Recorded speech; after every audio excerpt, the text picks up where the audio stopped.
Mengejutkan, makin panas. Gatot dan koalisi kami tak takut dituduh makar. Jokowi dan pendukungnya mulai takut diturunkan.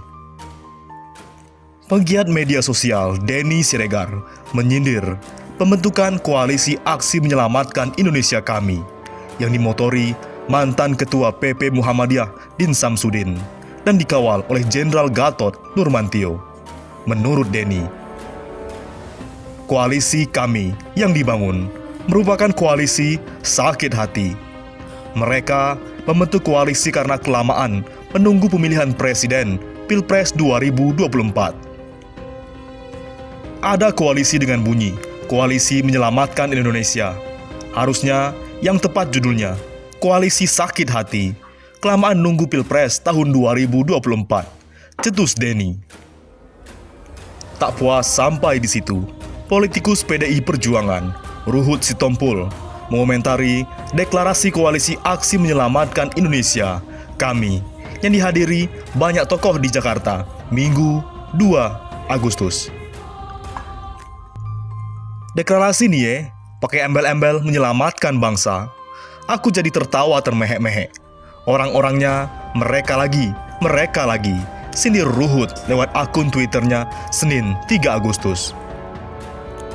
Mantan anggota Komisi 3 DPR itu, yang anak buah Megawati, juga menyebutkan bahwa saat ini Presiden Joko Widodo dan jajarannya sedang bekerja keras membawa Indonesia menjadi negara maju. Oleh karena itu, wajar sindiran mereka yang kemungkinan takut. Lahirnya koalisi kami, segala kemungkinan bisa terjadi. SBY bisa ikut bergabung, atau bahkan Habib Rizik Syihab bisa dijemput pulang. Minggu kemarin, 2 Agustus 2020, ada deklarasi koalisi aksi menyelamatkan Indonesia. Deklarasi ini digagas oleh sejumlah tokoh nasional yang selama ini dikenal sangat kritis terhadap pemerintah.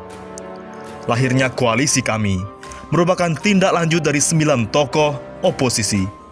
Semula 9 tokoh, sekarang bertambah dan semakin banyak jumlahnya.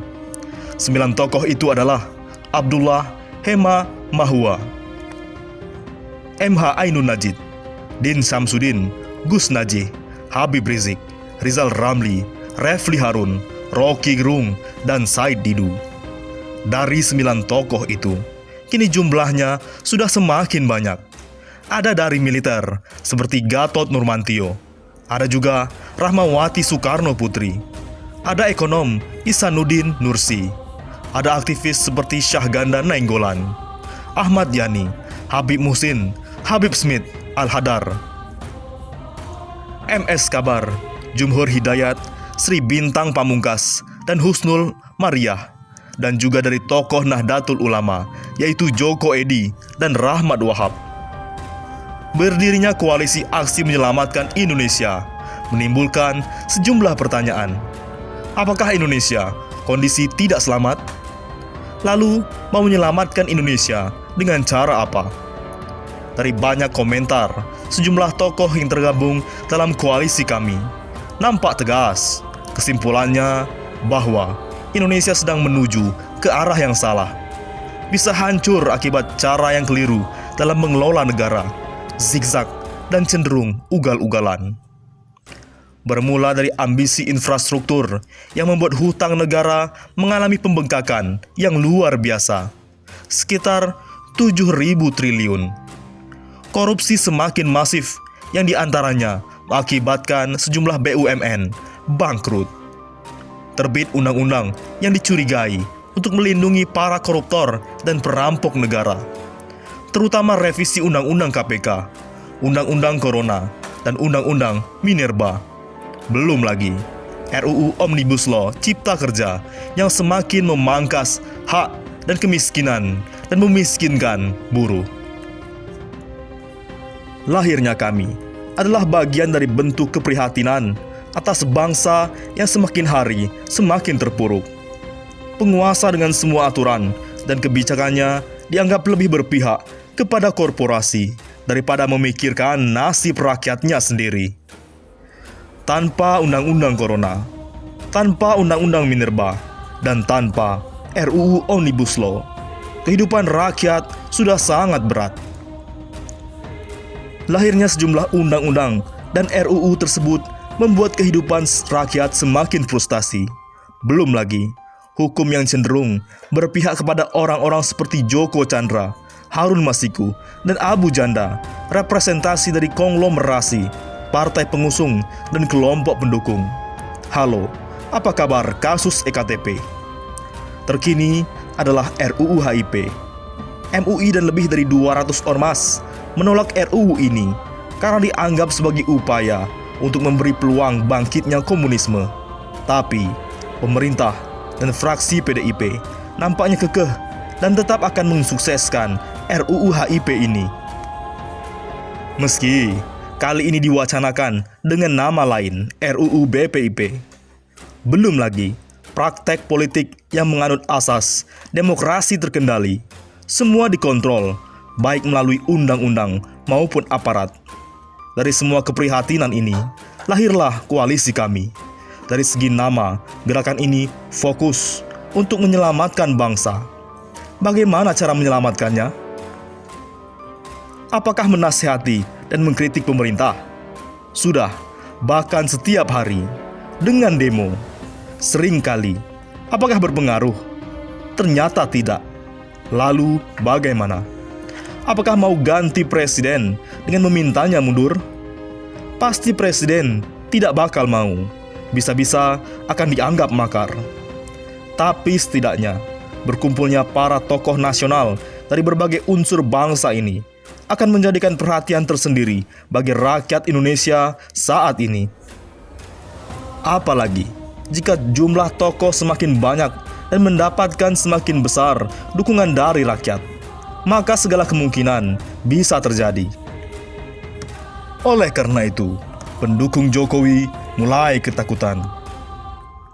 Karena sudah banyak yang terbongkar, Rocky Gerung pun membongkar skenario dan settingan intelijen. Foto Habib Rizik dibakar, itu settingan intelijen, pengalihan isu Gibran maju pilkada. Masuknya Rocky Gerung ke koalisi kami membuat pendukung Jokowi ketakutan. Pengamat politik Rocky Gerung angkat bicara terkait aksi pembakaran foto imam besar Front Pembela Islam Habib Rizik Syihab.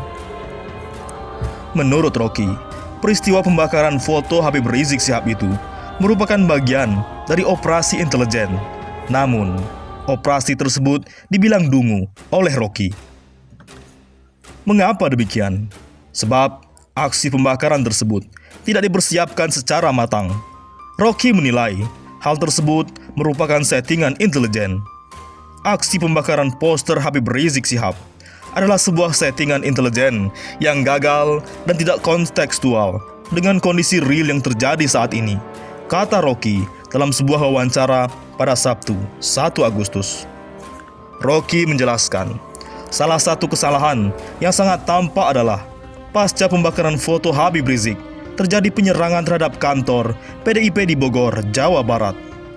Secara tidak langsung, kata Rocky, ada indikasi kalau Ketua Umum PDIP, Megawati Soekarno Putri, menjadi orang yang tertuduh dalam rencana aksi tersebut.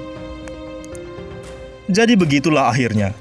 Akhirnya yang kena getahnya Ibu Mega, karena dituduh dianggap ikut terlibat, sehingga vilanya harus diamankan polisi. Bodohnya begitu kan, ujarnya. Menurut Rocky, intelijen yang melakukan aksi demikian tidak melihat hasil dari peristiwa tersebut, sehingga ini menjadi sebuah kesalahan. Intel yang bodoh itu nggak melihat result. Peristiwa itu apa, dan saya anggap begitu. Karena out of the blue, tiba-tiba ada demo tentang khilafah. Yang ngapain ini? Ujar Rocky. Padahal fokus orang itu bukan pada Habib Rizik. Menurut mantan dosen Universitas Indonesia ini, insiden pembakaran foto Habib Rizik Syihab disebut sebagai bentuk pengalihan isu. Ya, itu pencalonan putra sulung Presiden Jokowi Gibran Rakabuming sebagai calon wali kota Solo pada Pilkada 2020, kata Rocky Gerung. Bagaimana menurut pendapat Anda?